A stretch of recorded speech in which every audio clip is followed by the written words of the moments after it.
Happy Sip and Sparkle Sunday. Hello, Miss Angie. Hi, Lisa. I am so thrilled you are here. So happy to be here, and I only wish we had a little something extra in our I know. coffee, but, I guess we know, could have put Bailey's or something in it, but it's all good. it's all good. We need to be somewhat coherent, and we do have to work today. We So do. Exactly. if you just share a little bit about who you are, and then I really want to get into what the exciting news is that's happening in your life and talk about that. So who I am, let's see. How do I define that or describe that? I'm Angie Bado.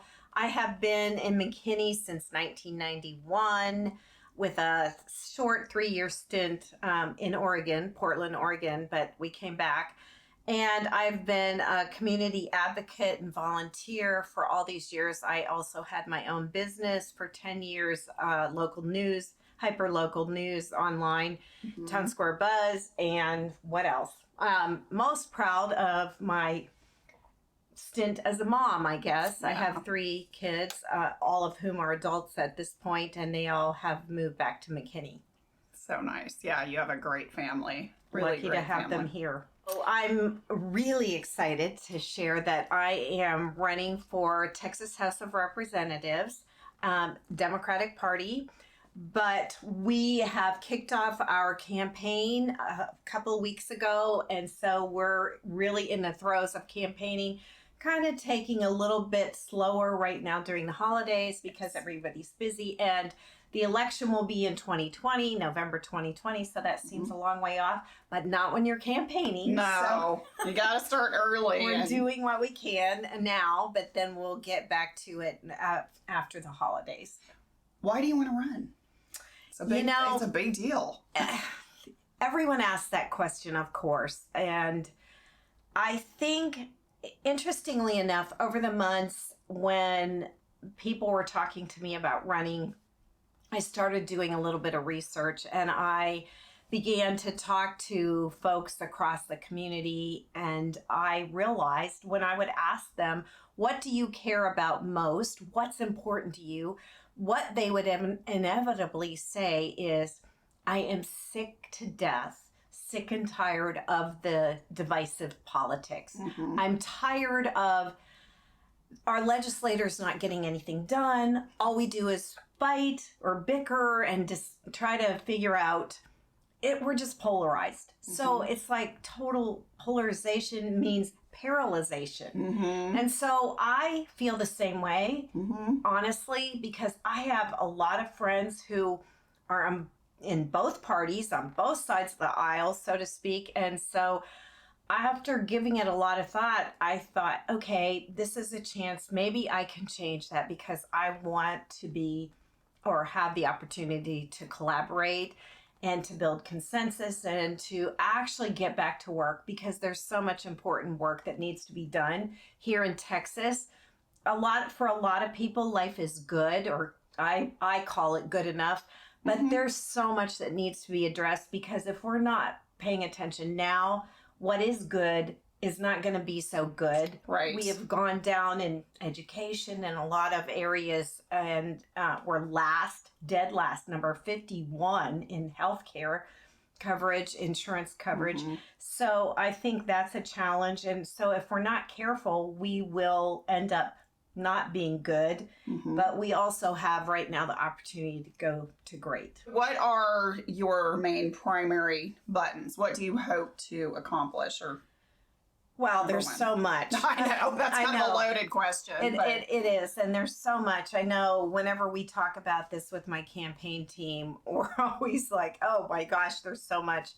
But I would say a lot of times when people ask me what I care about and what I'm passionate about, the first thing I would often say is education, education, education, because I believe that education is foundational to our democratic process, because without an educated populace, democracy will die, because we as a population will succumb to dictators and that kind of thing. So I find it,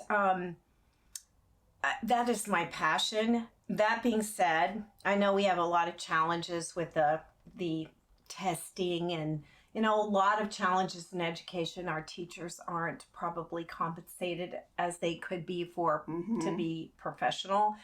And but I also care about business development. I think we have to be very cautious as a state.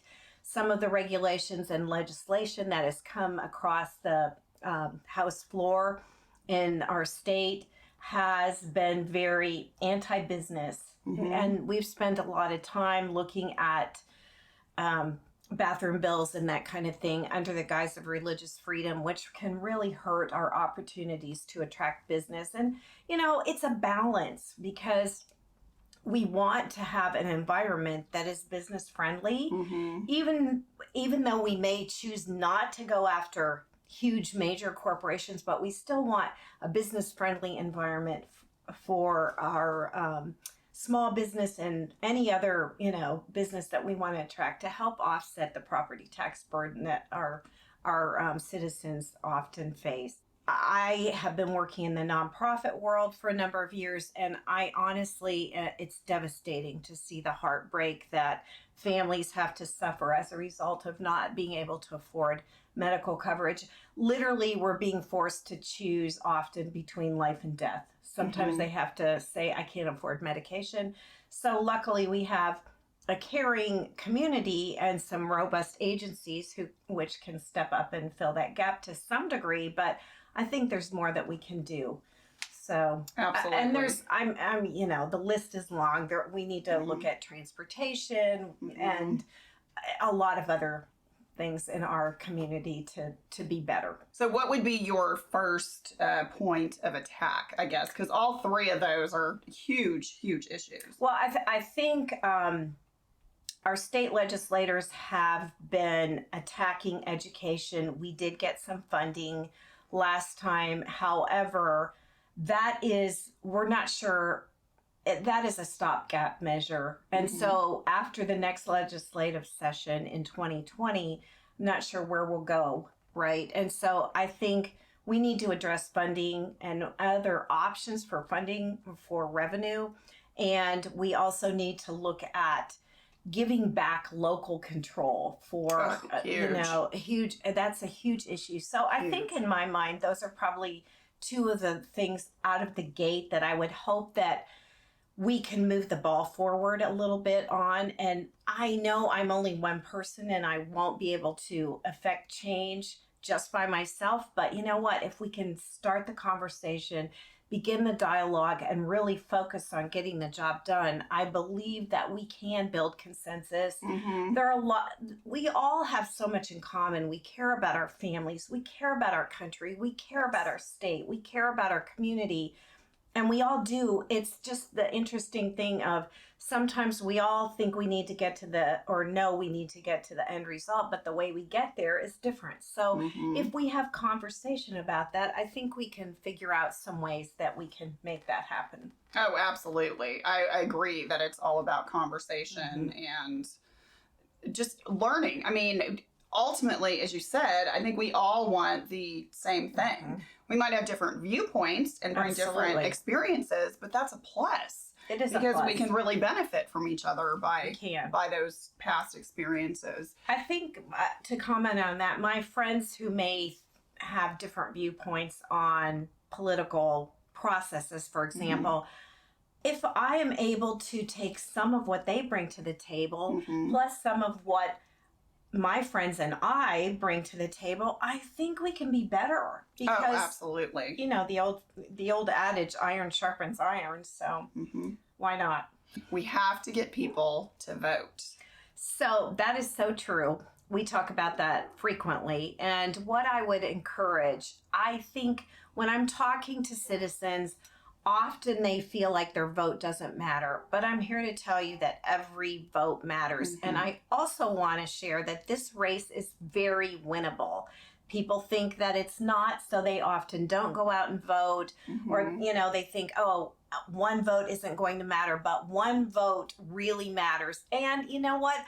I understand that we feel discouraged and disenfranchised and sometimes apathetic, or we don't have time, right, to gather all the information. But My website's available for people to look at. It's badofortexas.com. Awesome. And just get out there and make the effort. You know, now voting's a little bit easier because you can vote anywhere. Doesn't have to even be in McKinney if you work in Dallas or wherever. And of course, we have early voting, and so that helps. But I just would encourage you, don't let that disenfranchised feeling overtake you. Get out there and make an effort to make a difference. I always say, you know, sometimes we don't know what we have until it's gone. So I'm hoping that we will never realize what it, what it would be like to not have the right to vote. So absolutely, and, you know, hopefully people will take advantage of that. So for people who want to maybe have a more one-on-one conversation with you, or would like to have you come in and speak to a group of people, how is the best to contact you? So they can go to our Bado for Texas Facebook page or badofortexas.com website, and there's a place to contact us. They can also email our campaign at info@badofortexas.com. So there are lots of options, but someone's checking, usually me, but someone's checking Facebook all the time, or, you know, any of the social media. So just reach out and we're happy to respond. We'd love to meet and greet. You know, do a meet and greet, or absolutely, I'll sit down with people for coffee. I welcome that. I'd love to hear everyone else's input because I care about what people think. I don't have all the answers. I wish I did, but I clearly don't. And I think it's important to, you know, go to experts in different fields and find out more that, you know, and more information can help us be more successful. Absolutely. Well, thank you, Angie. This has been awesome. Well, thanks so much for having me, and thanks everyone for tuning in, and hopefully I'll see you somewhere on the campaign trail. That would be great. Okay, until next Sunday, may you sip and sparkle. Sip and sparkle. Bye. Bye.